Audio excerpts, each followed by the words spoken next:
Selamat datang di channel Cerita Cinta, channelnya Cerita Cinta Romantis. Sebelum lanjut, mohon dukungannya dengan like dan subscribe dulu. Ternyata aku anak orang kaya. Bagian 101. Di villa besar keluarga Lois, Rio mondar-mandir dengan cemas saat ini. 2-3 jam sudah berlalu, tapi Dylan belum memberi kabar yang membuatnya sedikit gelisah. Operasi penangkapan ini terkait dengan keberlangsungan keluarga Lois di utara kota.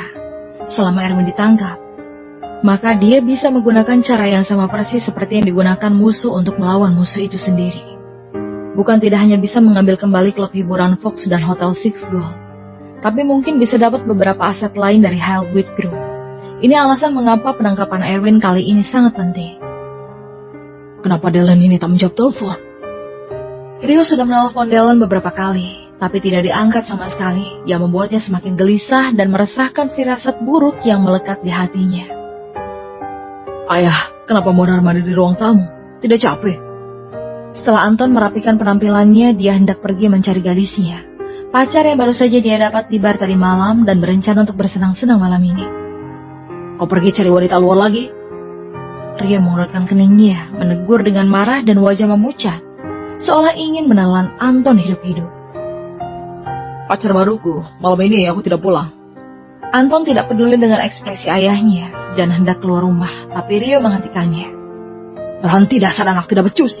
Keluarga Lois kita sudah kehilangan triliunan. Apa kau masih bisa bertobat? Dan kerjakanlah sesuatu yang serius. Rio berteriak marah. Aku cuma mau keluar. Untuk apa mengungkit tentang masalah itu lagi? Anton sedikit kesal. Gadis yang diajak kencan hari ini sangat berkelas. Jadi dia sudah tidak sabaran lagi. Begitu selesai mengatakan itu, dia langsung berjalan keluar. Rio menghela nafas frustasi saat melihat ini. Merupakan sebuah kepalangan bagi keluarga Lois karena memiliki keturunan seperti itu. Namun begitu Anton berjalan keluar, dia balik lagi dengan panik sambil berteriak. Ayah, ada banyak mobil van yang tiba-tiba mengepung villa kita. Mobil van? Rio mengurutkan kening dan tidak peduli tentang penegur putranya lagi saat ini. Apa mungkin Dylan berhasil menangkap Erwin? Rio seketika menjadi penuh semangat, buru-buru berjalan keluar untuk melihat puluhan mobil van yang masuk ke jalan villa ini. Setelah mobil berhenti, banyak orang turun dari van. Rio tidak mengenal orang-orang yang turun sama sekali. Ternyata orang-orang ini dipimpin oleh Baka dan Doni, sambil diikuti oleh Damon dan juga Erwin di belakangnya. Melihat hal ini, ekspresi Rio berubah total. Gawat, Damon bawa pasukan ke sini. Cepat, tutup itu ya. Rio buru-buru memerintahkan agar pintu villa ditutup, sedangkan Anton si playboy ini juga ketakutan sampai kembali ke villa dan tidak berniat keluar rumah lagi. Masih ada beberapa penjaga keamanan di villa keluarga Lois yang tersisa, tapi 3-5 penjaga keamanan ini tidak mungkin bisa menghentikan pasukan besar yang terdiri dari 2-300 orang. Setelah menutup pintu, Rio menelpon Dylan lagi, tapi hasilnya nihil, yang membuatnya merasakan firasat buruk yang kuat di hatinya.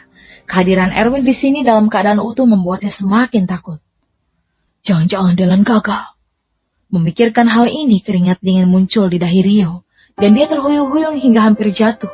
Erwin sudah membawa orang sebanyak ini. Dia takut kedatangan Erwin ini untuk membahas dendam. Apa yang harus dia lakukan? Tidak ada lagi penjaga keamanan di sekitarnya sekarang. Pasukan Erwin tidak bisa menghentikan sama sekali. Ayah, Erwin sudah membawa orang ke sini. Apa yang akan kita lakukan sekarang? Wajah Anton menjadi pucat karena ketakutan saat ini. Dia tidak menyangka Erwin yang berpakaian murahan akan punya kekuatan sebesar itu. Kalau tahu sejak awal, Anton tidak akan rebutan Glacier Bibir Channel dengannya. Jika tidak, keluarganya tidak akan ada masalah. Itu semua karena kau. Rio langsung menampar Anton. Kalau bukan karena Anton yang memprovokasi Erwin, maka masalah ini tidak akan pernah terjadi. Dan keluarga Lois tidak akan jatuh ke dalam kondisi seperti ini. Ayah, aku tidak tahu latar belakangnya sekuat itu. Kalau tahu, mana mungkin aku memprovokasi dia. Anton menutup wajahnya dengan ekspresi panik. Keluarga Lois kita sudah hancur karena ulahmu. Rio memarahi dengan penuh penyesalan, pada saat yang sama juga menyalahkan dirinya sendiri karena lalai dalam mengajarkan putranya. Yang membuat Anton semakin sombong di luar sana dan menyinggung orang yang seharusnya tidak dia singgung. Sementara Rio berbicara, pintu masuk utama villa besar tiba-tiba terbuka paksa. Kemudian Erwin, Damon, Baka, Doni beserta bawahannya dan para petinju hitam menerobos masuk dengan agresif. tentu dengan penuh aura membunuh yang membara. "Rio, bagaimana kabarmu?" Erwin berkata ringan dengan nada dingin. Erwin, apa yang mau kamu lakukan?" Rio serasa tidak berani mengambil nafas, karena sudah ketakutan dengan adegan di depannya. Tapi walau begitu, dia masih memaksakan diri untuk tenang. "Apalagi? Tentu saja aku akan mengakuisisi Lois Group, tapi akan kuberi muka dan beri 20 miliar untuk semua properti keluarga Lois," kata Erwin tanpa basa-basi. Meskipun kehilangan Hotel Six Gold dan hiburan Fox, tapi aset keluarga Lois masih tersisa puluhan triliun. Tapi ingin membeli semuanya dengan 20 miliar, itu sungguh keterlaluan. Anton langsung tak setuju. Dia berdiri dan berteriak dengan panik. "Erwin, kau pasti sudah gila. 20 miliar untuk semua aset keluarga Lois kami, mustahil." "Anton, kau masih tidak sadar situasi sekarang ya?" Erwin berkata dengan ringan. Mendengar ini, Anton tanpa sadar melirik pasukan besar yang terdiri dari 2-300 orang di belakang Erwin. Ia menelan ludah dan ketakutan sampai tak berani berbicara. "Erwin, kau menang. Aku mengaku kalah kali ini, tapi jangan harap bisa beli Lois Group dengan 20 miliar. Mati sekalipun akan kujual," kata Rio yang kemudian mengeluarkan sebuah belati dari laci meja di sebelah dan meletakkannya langsung di lehernya sendiri. Rio sudah berjuang bisnis di utara kota selama puluhan tahun, tapi tidak pernah kalah sampai separah ini. Ini adalah pilihan terakhirnya. "Ayah, apa yang kamu lakukan? Letakkan belati itu." Anton bahkan lebih panik saat melihat ini. Jika ayahnya meninggal, Anton yang bukan apa-apa pasti akan berakhir menjadi gelandangan.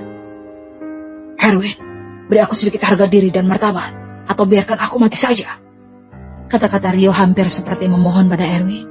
Dia ingin kalah dengan martabat, tapi bukan kalah dengan menjual aset dengan harga semurah itu. Itu terlalu menyedihkan dan memalukan. Erwin tidak menyangka Rio akan begitu tangguh sehingga sedikit merasa kagum. "Rio, kau punya nyali. Boleh aku akan membuatmu kalah dengan martabat. Kau bisa terus menjadi CEO Lois Group melalui pertukaran saham. Dengan syarat, 80% dari Lois Group akan dikontrol oleh Halbwit Group. Dan Lois Group bisa dapat 1% saham Halbwit Group. Dengan begitu, kau masih bisa mempertahankan setidaknya sedikit martabatmu.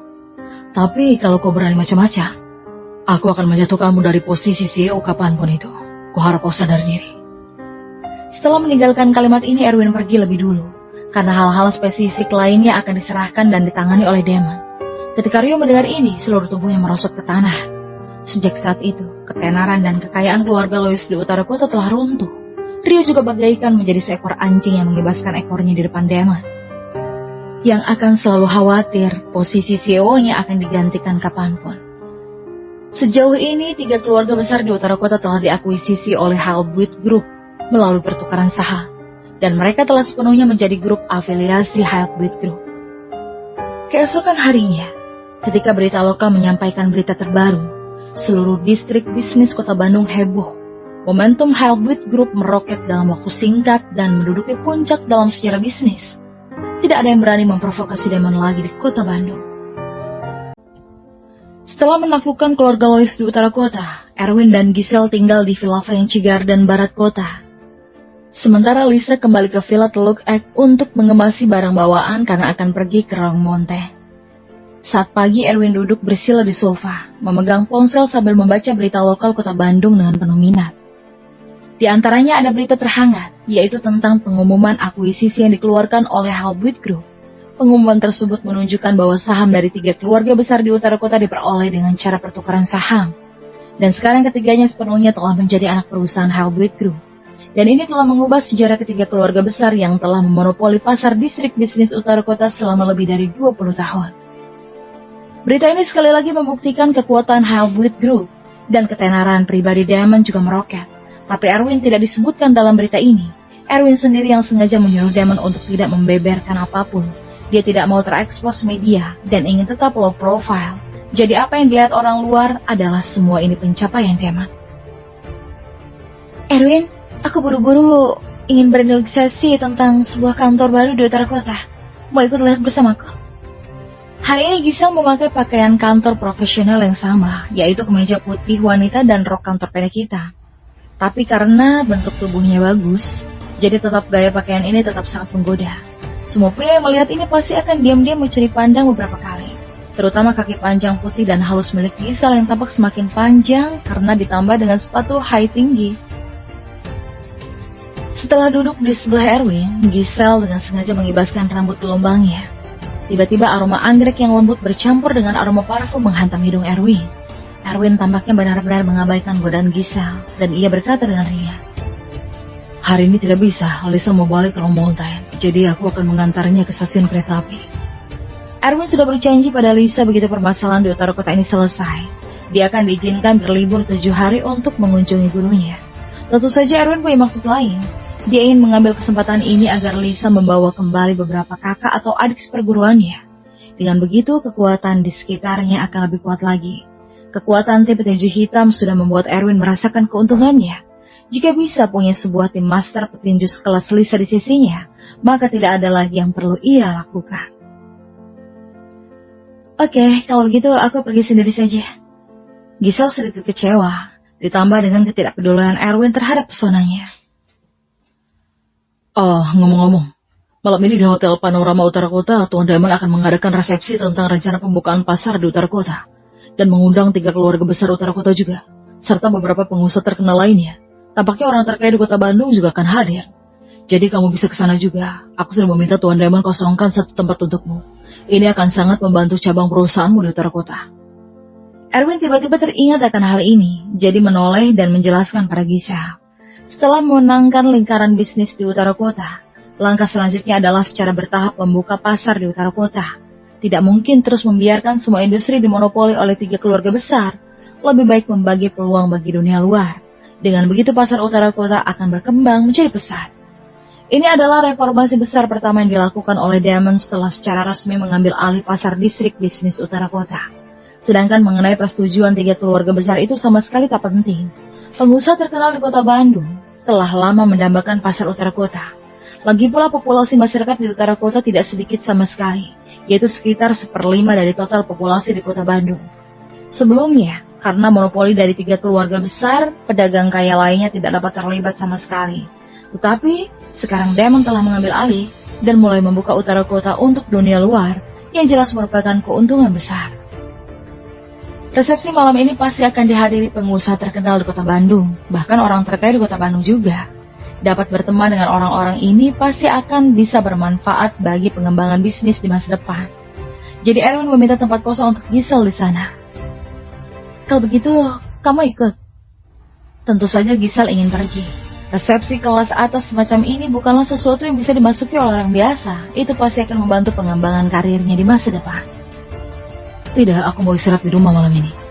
Erwin tidak ingin mencuri perhatian orang-orang dari Damon. Lagi pula Damon akan jadi tuan rumah, jadi lebih baik membiarkan Damon menikmati ketenarannya. Selain itu Erwin juga harus tetap low profile.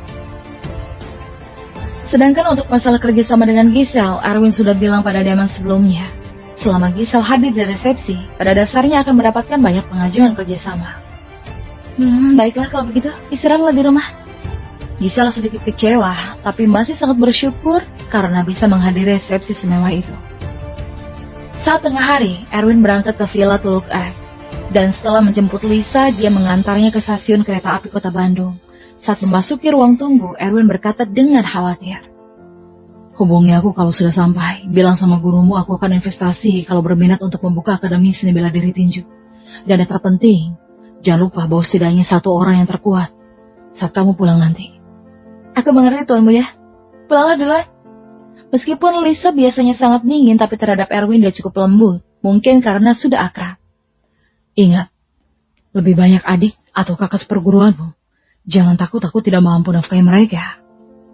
Erwin mengingatkan lagi. Erwin memiliki tujuan tersendiri untuk membiarkan Lisa. Akan kuingat Tuan Muda. Aku akan masuk, jadi pulanglah lebih awal. Lisa mengangguk lalu melambaikan tangan pada Erwin dan membawa kopernya ke ruang tunggu. Erwin pun melambaikan ke Lisa dan pulang sendirian. Di tengah perjalanan, panggilan dari Lina tiba-tiba masuk. Erwin langsung angkat tanpa ragu. Erwin, aku lagi belanja di kuil daerah High pusat kota dengan Fiona. Kudengar ada kafetaria mewah yang baru saja buka di sini. Mau datang? Suara akrab Lina terdengar dari ponsel. Dia juga sudah lama tidak bertemu dengan Erwin, jadi tentu saja sangat merindukannya. Memang benar bahwa keduanya sudah lama tidak bertemu. Tetapi Erwin juga tidak kalah rindu, jadi ia segera menjawab. Kebetulan luang hari ini, aku akan ke sana. Oke, aku akan tunggu di sini. Lina menjawab dengan gembira. Erwin tersenyum setelah menutup telepon itu. Dia memutar arah mobil dan berangkat ke jalan kuil daerah Hype di pusat kota. Kuil daerah Hype adalah jalan yang terkenal di kota Bandung. Ini adalah jalan pejalan kaki komprehensif yang mengintegrasikan rekreasi dan hiburan. Jajanan makanan ringan dan tempat belanja biasanya menjadi tempat favorit bagi anak muda, terutama di akhir pekan. Pada saat ini Lina dan Fiona, keduanya wanita cantik ini masing-masing memegang segelas boba di tangannya, berjalan sambil mengobrol dengan ringan di jalan kuil daerah Hype. Lina memakai gaun sifon putih yang membuat wajahnya yang lembut dan cantik semakin menawan, dengan kulit putih dan kaki panjang yang indah tentunya, ditambah dengan rambut gelombang modis berwarna kastanya sebahu yang membuat Lina semakin memikat. Dan sepasang sepatu hak tinggi merah muda beserta tas bermerek Chanel di tangan yang menambah kesan elegan dan cerah. Para pemuda yang lewat tidak bisa menahan diri dan menoleh beberapa kali. Bahkan ada yang menabrak orang lain karena terpesona dengan Lina. Sungguh lucu untuk dibahas kembali. Lina, setiap kali keluar bersamamu tekanannya besar sekali. Abang-abang yang lewat selalu melihatmu dengan tatapan seperti ingin melahapmu, kata Fiona sambil bercanda. Mereka itu melihatmu, Lina berkata sambil tersenyum manis. Bukannya ada pemuda yang menghampirimu barusan? Itu pun pemuda yang kamu tolak baru berbalik berbicara denganku. Aku paling benci orang seperti ini. Dari segi ini aku bahkan dapat yang bekas darimu. Fiona mendengus pelan dan memeluk lengan Lina. Kedua wanita cantik ini berjalan biasa di jalan ini sudah sangat menarik perhatian. Sebenarnya Fiona juga cantik. Riasannya bahkan lebih indah. Dia memakai gaun merah pendek tanpa bahu. Dikarenakan gaun yang sangat pendek, jadi hanya bisa menutupi pinggul saja dan memperlihatkan dua kaki putih ramping seputih saljunya. Sedangkan kakinya memakai sepasang sepatu hak tinggi merah sambil membawa tas berlian merek LV di tangannya. Seluruh tubuhnya penuh dengan barang branded. Bahkan anting-anting panjang berwarna perak dan putihnya bermerek internasional Tiffany. Gelang platinum di tangan berasal dari Cartier. Dan kalung di leher berasal dari Bulgari. Siapapun dengan mata yang teliti pasti akan tahu bahwa wanita cantik ini adalah orang kaya. Ketika kedua wanita cantik ini berjalan bersama, siapapun yang melihat mereka pasti akan mencuri pandang beberapa kali. Bisa-bisanya kamu suka sama anak desa itu, dan begitu setia padanya, aku benar-benar tidak mengerti. Meskipun Fiona sangat berterima kasih kepada Erwin karena telah membantu keluarganya, tapi dia masih tidak bisa mengerti bagaimana wanita cantik sekelas Lina bisa tertarik dengan Erwin yang dari pedesaan. Lina tersenyum. Kisah antara dirinya dan Erwin tidak dapat dijelaskan hanya dengan satu atau dua kalimat saja. Waktu masih di kampus, ada terlalu banyak pria yang mengejarnya, tapi hanya Erwin yang tulus dan memperlakukannya dengan baik, selalu memanjakannya dan memberinya kehangatan. Erwin mengejarnya selama 3 tahun, walau kehilangan kontak selama 4 tahun, tapi bisa dikatakan perasaannya sulit untuk dijelaskan. Keduanya pun mengobrol ringan sambil berjalan dan kebetulan melewati sebuah toko gaun pengantin. Langkah kaki Lina terhenti tanpa sadar, dan melihat ke arah gaun pengantin yang indah dalam toko itu, kilasan rindu melintas di matanya. Lin, kenapa berhenti? Fiona tanpa sadar mendesak, kemudian menoleh dan menyadari bahwa Lina sedang menatap toko pengantin. Jangan-jangan kamu mau nikah? Erwin bilang akan melamarku. Lina ikat tentang malam itu. Malam di mana Erwin bilang akan melamar dan menikahinya secara resmi. Ekspresi kerinduan tanpa sadar muncul di wajahnya yang cerah dan ceria. Dia bilang akan melamarmu dan kamu percaya begitu saja? Fiona bertanya dengan heran. Iya, tentu saja aku percaya. Lina mengangkat bibirnya sedikit. Dia menghormati dan menantikan masa depan itu. Bahkan berpikir ingin memiliki satu anak laki-laki dan perempuan dengan Erwin. Ia membuat dirinya sendiri tersipu malu saat membayangkan hal itu. Keduanya ngobrol ringan hingga sebuah mobil Maserati yang mempesona berhenti di depan mereka. Kemudian seorang pria kaya yang memakai jas putih keluar dari mobil itu dengan kacamata hitam yang sangat bergaya. Kuncinya adalah pria kaya ini sedang memegang mawar besar di tangan. Pria ini adalah putra dari keluarga Ragnarsson, salah satu dari 4 keluarga besar di kota Bandung. All Ragnarsson. Melihat Earl ini, Lina dan Fiona mengerutkan keningnya. Jejak jijik melintas di mata indah mereka. Karakter pria ini tidak terlalu baik. Merupakan jenis pria yang mempermainkan banyak wanita. Gadis serius yang mengenalkannya pasti tetap jaga jarak. Hanya garis-garis yang menginginkan uang atau ingin menikah orang kaya akan tertarik padanya. Bagaimanapun, ayah Earl adalah orang terkaya di kota Bandung. Lina, bunga ini untuk kamu. Setelah Al keluar dari mobil, dia menghampiri Lina dengan perasaan baik dan menyerahkan mawar kepada Lina. Pada saat yang sama, mata yang ada di balik kacamata hitam itu sudah sangat melirik Lina dari atas ke bawah berulang kali. Maaf Al, bunga ini kasih gadis lain aja ya. Aku tidak sanggup terima. Lina berbalik dengan jijik, begitu juga dengan Fiona. Al sedikit kesal karena ditolak mentah-mentah oleh seorang gadis di tempat itu. Dan hal itu membuatnya merasakan malu. Belum lagi ada banyak pejalan kaki berlalu lalang yang melihat ini. Lina, kalau tidak mau terima bungaku, percaya tidak, aku buat perusahaan ayahmu bangkrut dalam hitungan menit. Al mau tidak mau mengancam dengan keras. Al tidak bicara omong kosong. Keluarga Ragnarsson memang punya kekuatan di kota Bandung. Steve Ragnarsson, ayah Earl, adalah orang terkaya di kota Bandung. Poin pentingnya adalah keluarga Ragnarsson itu satu-satunya keluarga di kota Bandung yang beroperasi di perusahaan keamanan. Jadi jumlah personel keamanan mereka bisa mencapai lebih dari 500 orang.